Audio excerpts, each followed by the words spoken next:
ഫിസ ഒരു ചിത്രകാരിയാണ്. വിവാഹിതയായതോടെ അവളുടെ സർഗാത്മകമായ കഴിവുകൾ അംഗീകരിക്കാനോ പ്രോത്സാഹിപ്പിക്കാനോ ഭർത്താവിനും ചുറ്റുമുള്ളവർക്കും കഴിയുന്നില്ല. പെൺകുട്ടികളുടെ ജീവിതം അടുക്കളപ്പണി ചെയ്യാനും വീടിനുള്ളിൽ ഒതുങ്ങിക്കൂടാനും മാത്രമുള്ളതാണെന്ന പരമ്പരാഗത ചട്ടക്കൂടിൽ നിന്നും പുറത്തുകടക്കാൻ ഫിസയ്ക്കും കഴിയുന്നില്ല. ചിത്രകാരി എന്ന കഥ ഫിസ എന്ന പെൺകുട്ടിയുടെ മാത്രം ജീവിതമല്ല.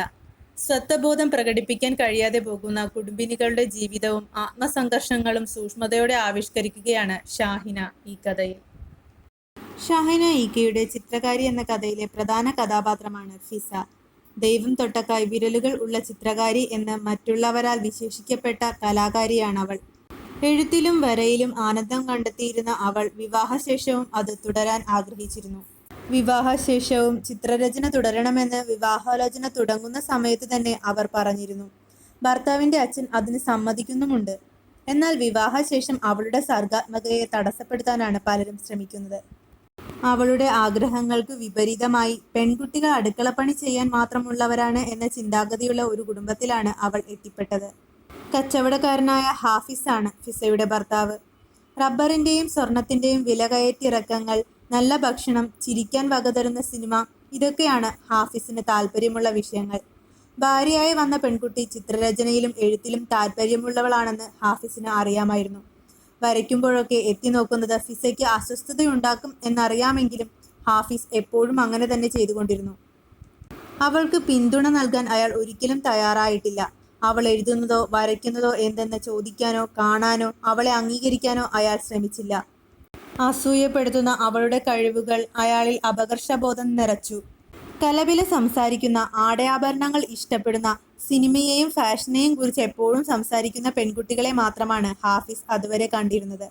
അധികം സംസാരിക്കാത്ത, നിറങ്ങളെ ഇഷ്ടപ്പെടുന്ന ഫിസ അവരിൽ നിന്നെല്ലാം വ്യത്യസ്തയായ പെൺകുട്ടിയാണ്. അവളുടെ പ്രായത്തിൽ കവിഞ്ഞ പക്വതയും സർഗാത്മക കഴിവുകളുമാണ് അയാളിൽ വിസ്മയവും അപകർഷവും നിറയ്ക്കുന്നത്. ഹാഫിസിന്റെ അമ്മ എപ്പോഴും വീട്ടിലെ പണികളെക്കുറിച്ചും പെൺകുട്ടികളുടെ കടമകളെക്കുറിച്ചും അവളെ ഓർമ്മിപ്പിച്ചുകൊണ്ടിരുന്നു. പണിയൊക്കെ തീർത്തിട്ടാണ് ചിത്രം വരയ്ക്കുന്നതെന്ന് ഫിസ പറയുന്നുണ്ട്. അമ്മയുടെ വാക്കുകൾ കേട്ട് നിറകണ്ണുകളോടെ ഫിസ ഭർത്താവിനെ നോക്കുമ്പോൾ അയാൾ അവളെ അവഗണിക്കുകയാണ്.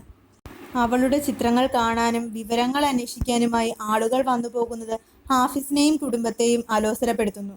ചിത്രപ്രദർശനം നടത്താനുള്ള അവളുടെ ആഗ്രഹത്തിനും അയാൾ തടസ്സം നിൽക്കുന്നു. ഫിസ ചിത്രം വരയ്ക്കുമ്പോൾ ഭർത്താവിൻ്റെ അമ്മ അടുക്കളപ്പണിയെക്കുറിച്ചാണ് ഓർമ്മിപ്പിക്കുന്നത്. അതൊരു കടലാണെന്നും അത് തീരില്ലെന്നും പറയുന്നു. ചിത്രം വര പോലെയല്ല അത് മാത്രമല്ല, ചിത്രം വരയൊന്നും പെണ്ണുങ്ങൾക്ക് പറ്റിയ പണിയല്ല താനും. ഫിസയിലെ കലാകാരിയെ മനസ്സിലാക്കാൻ ആ അമ്മയ്ക്ക് സാധിക്കുന്നില്ല. വളയിട്ട വലതു കൈയിലെ ചൂണ്ടുവിരൽ ബ്രഷായി മാറിയ ചിത്രം ദൈവം തൊട്ട കൈവിരലുകൾ ഉള്ള അനുഗ്രഹീതയായ ഒരു ചിത്രകാരിയുടെ സ്വത്വം വെളിപ്പെടുത്തുന്നു. ഫിസയുടെ സങ്കല്പത്തിലുള്ള ചെറിയ വീടാണ് മറ്റൊരു ചിത്രം. മനോഹരമായ ചിത്രപ്പണികൾ ചെയ്തിരിക്കുന്ന കൊച്ചു വീട്.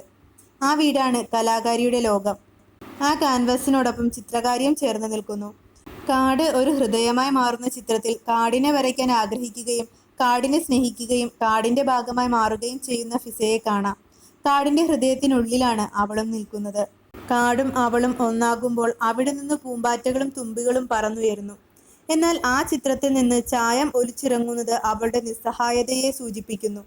താൻ ആഗ്രഹിച്ച രീതിയിൽ കലാജീവിതം മുന്നോട്ട് കൊണ്ടുപോകാനാവാത്തതിലുള്ള ഫിസയുടെ ദുഃഖമാണ് ചായം ഒലിച്ചിറങ്ങുന്ന ഹൃദയം കൊണ്ട് സൂചിപ്പിക്കുന്നത്. കഥയുടെ അവസാനം ഹാഫിസ് ഫിസയുടെ കയ്യിൽ നിന്ന് ബ്രഷ് തട്ടിത്തെറിപ്പിക്കുന്നു. തൻ്റെ ആവിഷ്കാര സ്വാതന്ത്ര്യത്തിനു മേലുള്ള ആ കടന്നുകയറ്റത്തെ പ്രതിരോധിക്കാൻ കഴിയാനാവാതെ നിശബ്ദമായി കരയാൻ മാത്രമേ അവൾക്ക് കഴിയുന്നുള്ളൂ. ചിത്രകലയെയോ ഒരു കലാകാരിയുടെ മാനസികാവസ്ഥയെയോ മനസ്സിലാക്കാൻ സാധിക്കാത്ത ഒരു കുടുംബത്തിലേക്ക് വിവാഹിതയായി കടന്നുവന്ന ഫിസയുടെ വീർപ്പുമുട്ടലുകളും നിസ്സഹായതയും നാം തിരിച്ചറിയുന്നു.